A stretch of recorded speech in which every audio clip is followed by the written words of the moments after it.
Spinal Fusion friends. Let's see, it is January 22nd, 2015, Thursday, and wanted to catch up with y'all about the visit I had yesterday with my neurosurgeon.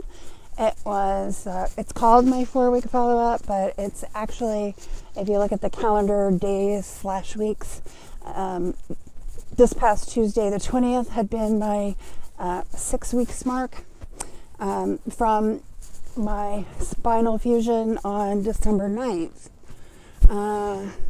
The only reason I point that out is because I was very excited. My in-home physical therapist had really gotten all of my hopes up because I had been doing so well and had very good strength in my feet and ankles and knees and so forth. You know, just the regular strength tests that if any of you have been through this process are familiar with. So she had done that and given me permission to be able to just drive up my parents' driveway in order to get to flatter land and walk. So here I am. Usually you get permission to walk somewhere between 6 and 8 weeks. And being at the 6 week mark and doing so well, she'd really gotten me really psyched up and totally expected to be approved to drive, and I did not get that permission, so that was a little disappointing. And equally, if not 100 times more so disappointing for my mother, because if I'm able to drive, then there's just more flexibility and freedom for my parents to be able to go out of town, or I can help alleviate some of the transport issues and help out a little bit more. But anyway, so that was not. So I got there with my dad at about 10:15. I was supposed to be going into Hopkins 4th floor to have the x-ray, the lumbar x-ray first. They took 3 x-rays and sent me on up to the 5th floor in clinic so I could see my doctor, and he would be able to review those results and then go over them with me. So I just think that's a great process right there. And I'm going to turn around here real quick because this is not as clear walking. Lots of mud and a little more ice from the brief storm yesterday. So anyway, I had gone in with about a list of 5 items that I wanted to cover with a neurosurgeon, and one of them was the review of the x-ray, of course, and 2, so let me just run down them quickly. Review the x-ray, the daily waking up with that generalized and difficulty to explain knee, calf, ankle, leg pain, and the routine that I would have to go through every morning, to kind of get in gear. So I've mentioned it before, but just in brief for you, the hour or 2 I have to wake up earlier than I normally would just to get myself ready and going because of the pain. So, always have my pills, by the bedside, and a bottle of water. So anyway, so that was item number 2. Item number 3 was the more, I don't know how I called it. I just said the other random intermittent leg pain, which, as it turns out, seems to happen kind of like on a cyclical basis, but I need a little more time to go by to prove that that's the case. I have a feeling it's completely unrelated to my back, which would be great, and is somehow caused due to some sort of inflammation, again, unrelated to my back. So I'm just going to have to keep my eye on it. Let's see, so that's x-ray, daily leg pain, the random leg pain and swelling, and let's see, driving was the next one. And then, what I had termed that last bullet point was quote-unquote babysitting. So I had no idea what to expect from review of the x-ray. It's the first one I've had.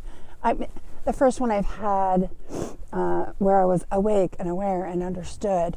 And my doctor told me that basically what they're looking for in this very first one is whether or not your screws are loose. And I told him, yes, but what about the x-ray? But whatever. He said, nope. They really aren't looking for bone growth in particular, although surely they will see it if there is some. But their main thing is, are the screws coming loose? Have they loosened at all in any capacity? And mine looked great. Okay, good. Glad to hear it. I said, what would cause that not to happen or for them to be loose? And he said, it's more often than not people who have brittle bones. And you would see that, really right away. So he said that during my surgery, he did not see that. And so he really didn't expect it, but it's still something that you want to look for and you want to find it very quickly. So I was all good with that. Also, I said to him, okay, well, I know you don't look for this, but what about bone growth? And he said, very little, but it's there. So that's another positive. Okay, so the generalized leg pain that I'm having on a daily basis, which causes me to have to wake up in the morning 1 to 2 hours early, and this whole routine that I just really can't stand. I mean, you think about it and you're like, why? So he said that this is something that many of his patients also complain about, and that there's two things here, two elements of this. And one is that it may never go away. So just keep that in mind. But most of his patients report that over time it decreases. So the pain decreases and the amount of time to get yourself up and moving and going decreases as well. So, okay, maybe it's something to, look forward to, is that I may have to live with this forever, but, it'll decrease over time. I mean, I don't know what else to say about that one. Nobody ever wants to hear that it's something you have to live with for the rest of your life, but I do have a routine, and if there's potential to cut that time and routine by half in the future, then guess what? There's potential for that to go away altogether. You just never know. And so I'll work on the half, and I'll always be thinking maybe we can eradicate that in the future. So this other thing, number 2 leg pain, that is more random and happened only a month ago, and then this past time, and I'm still feeling some lingering effects of that. They were very worried because 2 days ago, look, I had some chest pain when I was breathing in. It lasted for about 20 minutes, and only really when I was breathing in, and I didn't tell anybody about it. I wouldn't recommend it. If it were my son or my mother or my dad, my sisters, I would be so upset if they did that, if they just didn't say anything about it. And then I was also having some shortness of breath, just like I am right now. So yesterday before the appointment, I guess it was about 6 a.m, and there was an email string going back and forth between me, my neurosurgeon, and his physician assistant. And when I did finally fess up to the prior day chest pain that didn't last for very long, my doctor said, look, get to the hospital, get to the emergency room.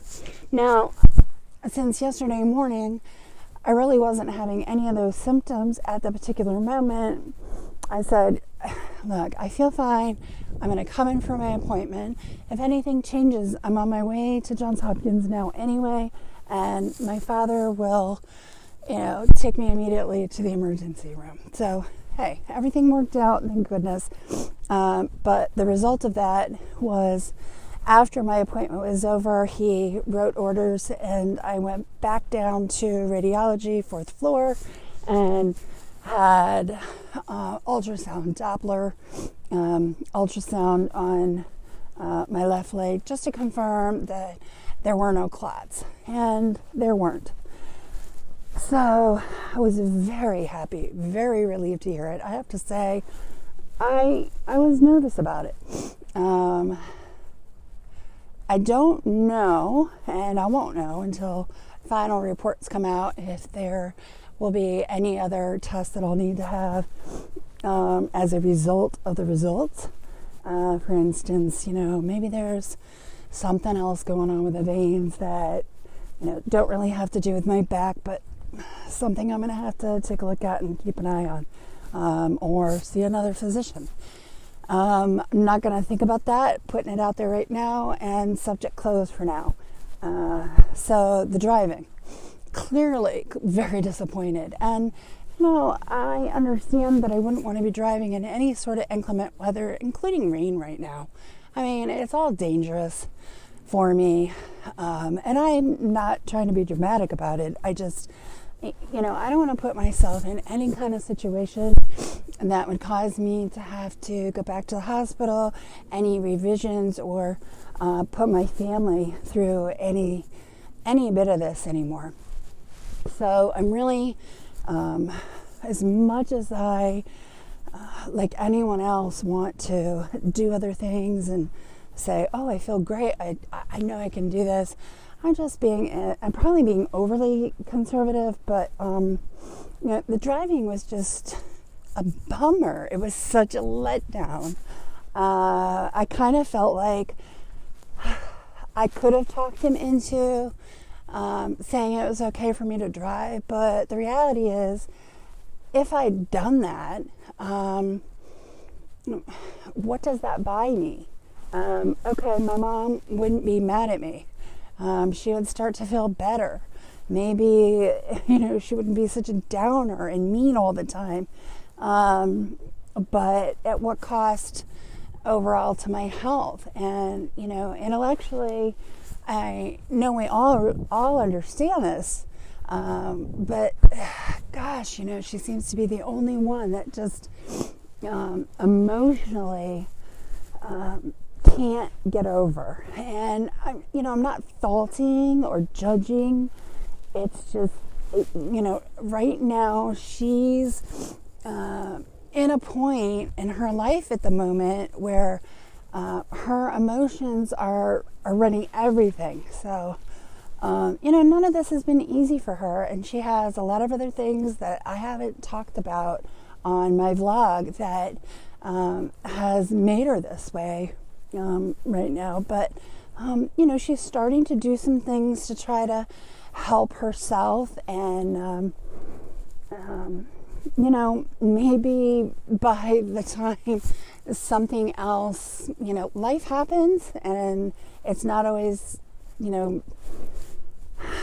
what we want or need at the time, and how well are we equipped to deal with it. So I think she's just starting to do a few things for her that, when and if those things happen, she'll just be better equipped. So again, no judgment, but she was thoroughly disappointed that I wasn't able to start driving, and I'm not going to question that one anymore. Put that one to bed. In 2 weeks, shoot, that's not a lot of time.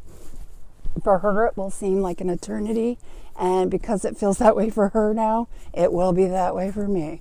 But 2 weeks is really not that long. I can hang on that long. So the strange thing and the positive thing out of this visit is, well, obviously everything was positive except for the driving bit. But my in-home physical therapist, Michelle, she said that almost never, in fact, never in her experience, are people after a fusion allowed to start outpatient physical therapy before 3-month time. And that's just standard. There's no way. She said, look, you'll be driving in a week faster than, you'll be going to outpatient surgery before the 3-month time frame. So just put that one out of your mind. And when he tells you you have to wait until March before you can start your outpatient physical therapy, that's standard, has nothing to do with how well or how poorly you might be doing. So don't worry about it. But that's not what happened. So I got the delay in driving, which was unexpected. And then I got the push up date for outpatient physical therapy. So I was really stunned. And overall, if you think about it, that means, I think that just shows I must be doing a lot better than people think. Driving's nothing compared to him having the confidence in me to be able to do this outpatient physical therapy almost a good 4 weeks sooner than normally is allowed. So happy about that. Let's see. So overall, I guess there were no negatives to the appointment other than the driving. And again, if you're not looking at it emotionally, then, it's not a negative. So that was my first appointment. He says that he will not need to see me again until, let's see, he said six months. Sorry. I was surprised about that. I don't know why we don't want to go in every 3 months and take a look at the bones. But I guess 6 months is typical. And I don't know. I'll let you guys tell me if you've been through it, if that seems normal to you. If it doesn't, I definitely want to know.